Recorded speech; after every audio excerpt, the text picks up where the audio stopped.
विविध पदांसाठी ठाणे ग्रामीण पोलीस भरती प्रक्रिया ही येत्या 19 जूनपासून सुरू होणार असून 119 पदांसाठी ही भरती प्रक्रिया पार पडणार आहे। यामध्ये 7019 उमेदवारांचे अर्ज आतापर्यंत प्राप्त झाले असून यामध्ये 1015 महिलांचे अर्ज आहेत तर पुरुषांचे 6004 असे अर्ज प्राप्त झाले आहेत। 19 जूनपासून मुंब्रा येथील मौलाना अबुल कलाम आझाद स्टेडियम येथे ही भरती प्रक्रिया पार पडणार आहे। या संदर्भात आज ठाणे ग्रामीण पोलीस अधीक्षक डॉक्टर DS स्वामी यांनी पत्रकार परिषदेमध्ये माहिती दिली आहे। तसेच जे उमेदवार येतील त्यांची गैरसोय होणार नाही याची संपूर्ण काळजी यंदा पोलीस प्रशासनाने घेतली असल्याची माहिती त्यांनी दिली आहे। या भरती प्रक्रियेमध्ये शारीरिक चाचणी पार पडणार आहे। सध्या पावसाचे दिवस आहेत। 100 मीटरचा जो ट्रॅक आहे त्या ठिकाणी पूर्णपणे वॉटरप्रूफिंग करण्यात येणार आहे। जे उमेदवार मध्यरात्री येतील किंवा पहाटे येतील त्यांची राहण्याची व्यवस्था करण्यात येणार असल्याची माहिती देखील त्यांनी दिली आहे।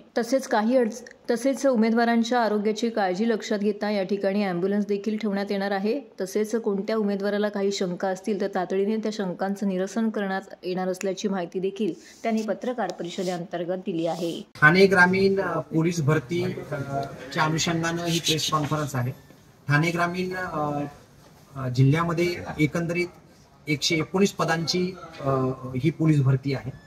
त्यामध्ये 7019 उमेदवारांचे अर्ज प्राप्त आहेत। त्यामध्ये एकूण 1015 महिलांचे अर्ज प्राप्त आहेत। त्या अनुषंगाने ही भरती जी आहे ती 19 जून पासून सुरुवात करण्यात येणार आहे आणि ती 1 जुलै पर्यंत ही फिजिकल एक्झामिनेशनची भरती चालेल। ह्याच्यामध्ये जे आहे ते उमेदवार जे या ठिकाणी येणार आहेत त्यांच्यासाठी ही जी परीक्षा आहे ही फिजिकल एक्झामिनेशन जी आहे ती शारीरिक चाचणी ही मुंब्रा या ठिकाणी मौलाना अबुल कलाम आझाद स्टेडियम जे आहे TMC ठाणे म्युनिसिपल कॉर्पोरेशनचं त्या ठिकाणी ही आयोजित करण्यात आलेली आहे। त्या ठिकाणी सिंथेटिक ट्रॅक आहे, त्याच्यामुळे पावसाचा ट्रॅकवरती परिणाम होऊन विद्यार्थ्यांना उमेदवारांना त्रास होणार नाही या अनुषंगाने त्या ठिकाणी ते नियोजन करण्यात आलेलं आहे। यामध्ये आम्ही उमेदवार जे येणार आहेत त्यासाठी 100 मीटरचा जो ट्रॅक आहे त्या ट्रॅकवरती पण आम्ही चिखल पडून पावसाने चिखल होऊ नये म्हणून आम्ही त्या ठिकाणी पूर्ण वॉटरप्रूफिंग आम्ही त्याचं करत आहोत। त्याचबरोबर उमेदवार जर समजा मध्यरात्री आले किंवा पहाटे आले तर उमेदवारांना त्या ठिकाणी आतमध्ये आपण त्या ठिकाणी टेंट टाकून त्या ठिकाणी त्यांना बसण्याची राहण्याची त्या ठिकाणी आपण व्यवस्था करत आहोत। त्या ठिकाणी जे आहे ते उमेदवारांना कुठलीही अडचण होऊ नये, जर समजा कुठल्या मेडिकल फॅसिलिटीज असेल तर आपण ॲम्ब्युलन्स त्या ठिकाणी ठेवत आहोत आणि अशा प्रकारच्या सर्व सुविधा ज्या आहेत त्या उमेदवारांना आपण देत आहोत।